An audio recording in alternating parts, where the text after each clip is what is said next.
प्रत्येक गोष्टीला ना तुम्ही प्रश्नचिन्ह म्हणजे प्रश्न विचारायला लावत जावा. म्हणजे प्रश्न विचारा प्रत्येक गोष्टीला. ही गोष्ट अशीच का आहे बाबा? ही अशी का नाही? किंवा ही गोष्ट अशीच का आहे? अशी का नाही? प्रत्येक गोष्टीला प्रश्न विचारा. म्हणजे बघा ना, डेली लाईफमध्ये पण तुम्हाला सांगतो, की बाबा कसं असतंय, की आता एक उदाहरण सांगतो, की बाबा माझा एक मित्र आहे. म्हणजे त्याला सिक्स पॅक ॲप्स आहेत. लोकांना त्याच्याकडे बघण्याचा दृष्टिकोन कसा आहे, की त्याला सिक्स पॅक ॲप्स आहेत म्हणजे त्याचं काय आहे, तो एकदम स्ट्राँग आहे. त्याची इम्युनिटी स्ट्राँग आहे, खूप स्ट्राँग आहे. पण तसं नसते ते. सिक्स पॅक ॲप असली म्हणजे इम्युनिटी स्ट्राँग असते अशी नाही. जे साधा माणूस असतो समजा आपले वडील, आजोबा हे सुद्धा स्ट्राँगच होते. ते सुद्धा नाही ते उन्हात नाही तेवढ्या पावसाळ्यात शेतात काम करत होते. ते सुद्धा स्ट्राँग होते. त्यांच्या अंगाला काय कट्स-बिट्स नव्हते. सिक्स पॅक ॲप नव्हते. इम्युनिटी सिस्टम ही तुमच्या ह्याच्यात असते, इंटरनल असते. ती काय सिक्स पॅकच्या ॲपमधून दिसत नसते इम्युनिटी सिस्टम. किंवा नाही का एखादा Instagramला, YouTubeला आपण व्हिडिओ बघतो.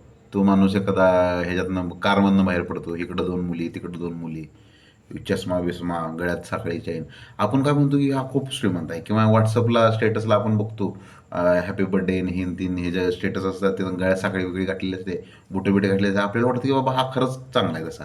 म्हणजे खरंच त्याची पर्सनॅलिटी तशी आणि तो खरंच बॅकग्राऊंडनं खूप चांगला आहे. पण असं आपण त्याला प्रश्नचिन्ह करू शकत नाही. प्रश्न विचारत नाही, की बाबा हे तू कुठून आणला? काय आणला? ॲक्च्युअली ती कसं असतं, की बाबा त्यानं ह्याच्याकडून मागून घेतलेली असते ती गोष्ट, त्याच्याकडून ती गोष्ट मागून घेतलेली असते. सगळं करून त्यानं स्टेटस लावलेलं असते. म्हणजे माणसाची प्रकृती कशी आहे, की बाबा स्टेटसला एखादी गोष्ट लावायची तर ती सगळ्याकडून चोरून सगळ्यांकडून मागून आणायचं, पण दाखवताना चांगलं दाखवायचं. स्टेटसला चांगलं दाखवायचं म्हणजे मी किती व्हॅल्युएबल आहे, मी किती मोठा माणूस आहे. म्हणजे माणूस असं दाखवण्याचा प्रयत्न करतो. आपण प्रश्न विचारत नाही. आपण जे आहे ते ॲक्सेप्ट करतो. एखादा मोटिव्हेशनल स्पीकर आहे. ती सांगतो असं करा, तसं करा. मी इतकं प्रयत्न केला आणि मग मी सक्सेस झालो. असं झालं, तसं झालं. जिद्द चिकाटीने मी पुढे गेलो. मला कधीच डिप्रेशन आलं नाही, कधीच काय आलं नाही काय. असं काहीच नसतं. घंटा काहीच नसतं. ते सुद्धा गाण फाटलेली असते. ते सुद्धा कधी ना कधी लवडे लागलेले असतात. ते सुद्धा डिप्रेशनमध्ये गेलेला असतो. तो सुद्धा स्वतःवर कधी ना कधी फेल झालेला असतो. कधी ना कधी त्याची पण सगळं झालेलं असतं. पण तो आता त्या त्या लेव्हलला पोहोचला ना, त्याच्यामुळे तो त्या स्टेजवर गेला त्याच्यामुळे तो काय सांगेल ते तुम्ही ॲक्सेप्ट करता. कारण की तुम्ही प्रश्न विचारण्याची सवयच नाही तुम्हाला. तुम्ही जे काही सांगता ते ॲक्सेप्ट करता. जे काय बघताय ते ॲक्सेप्ट करता. तुम्ही प्रश्न विचारा. कुठं पण काय पण गोष्ट चालली. एखादी गोष्ट समजा रस्त्यानं गाडी चालली. मी प्रत्येक व्हिडिओमध्ये पण सांगतो. पण तुम्हाला अजून एकदा हा आता विशेष निघाला म्हणून सांगतो, की बाबा एखाद्या रस्त्याने गाडी चालली फॉर्च्युनर चालली तर फॉर्च्युनर चालली आणि त्याला बघून तुम्ही तुमच्या मार्गाला लागू नका. स्वतःच्या मनाला प्रश्न विचारा, की बाबा ती फॉर्च्युनर चालली म्हणजे नेमकं त्यानं काय केलं असेल? त्यानं जरी केलं नसेल, त्याच्या वडिलांनी तर काही ना काही केलं असेल ना. त्याच्या आजोबांनी तर काही ना काही केलं असेल. त्याच्यामुळे तो सध्या फॉर्च्युनरमध्ये फिरतोय. मग ती करायला तुला काय करावं लागेल? किंवा काय प्लॅनिंग करावं लागेल? किंवा आता माझ्याकडे आहे का तेवढा पैसा? मी घेऊ शकतोय का? मी फिरू शकतोय का? नसेल तर मला पुढे जाऊन काय करावं लागेल? जेणेकरून मी जरी नाही झालो, तरी माझा मुलगा तरी फॉर्च्युनरमध्ये फिरेल. असं प्रश्न विचारा. प्रश्न विचारला तर तुम्हाला उत्तर सापडणार आहे. तुम्ही प्रश्न विचारला नाही तर तुम्हाला उत्तर सापडणार नाही.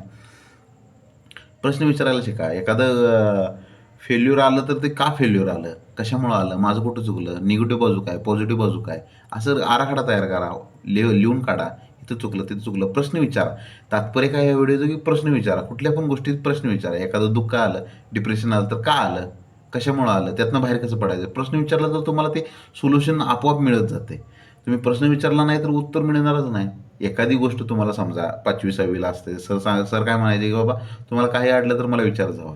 त्यावेळेला आपण भेज सर मारेल-बिरेल म्हणून. पण त्यावेळेला पण आपण प्रश्न विचारलो तर त्या शिक्षकाला सुद्धा बरं वाटतंय, की बाबा काहीतरी प्रश्न विचारले ह्याचाच अर्थ त्याला काहीतरी तो करायला लागलाय, काहीतरी धडपड करायला लागलाय म्हणून प्रश्न विचारायला लागलाय. असा त्याचा अर्थ असतो. तुम्ही प्रश्न विचारत नाही म्हणजे तुम्ही काहीच करत नाही.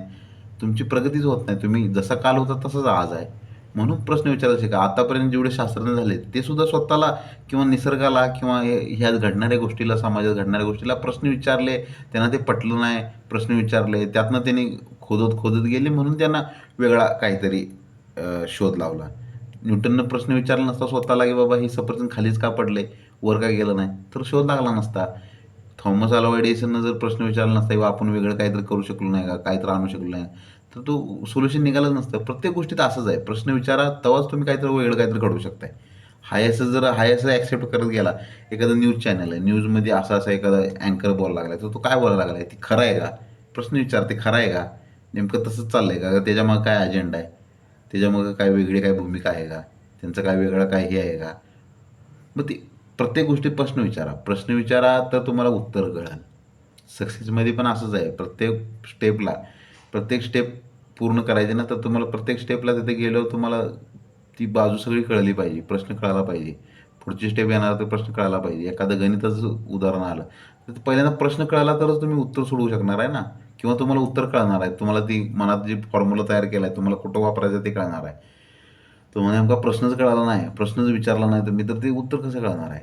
म्हणजे ह्या व्हिडिओचं सगळं तात्पर्य हेच आहे की